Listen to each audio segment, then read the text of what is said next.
Mga mi, malapit na nga ang holiday season, ang Christmas, ang New Year, mga sis, puro handaan na naman yan, puro lutuan seri na naman yung mga baby ko. Kaya meron tayo dito iba't ibang spices, mga sis.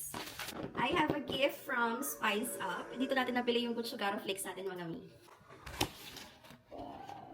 Merry Christmas! Babaw ng mga spices.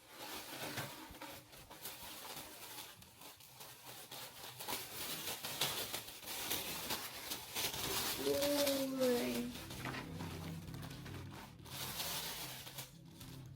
Okay, meron tayong cinnamon powder, white sesame seeds, syempre garlic powder, parsley, Gochugaro flakes, Cajun seasoning, rosemary, salted egg powder, whole cloves, at white pepper na ground. May mga spices nga tayo na hindi nakahanap sa grocery, kaya ngayon pa lang mag-order na kayo. Bye!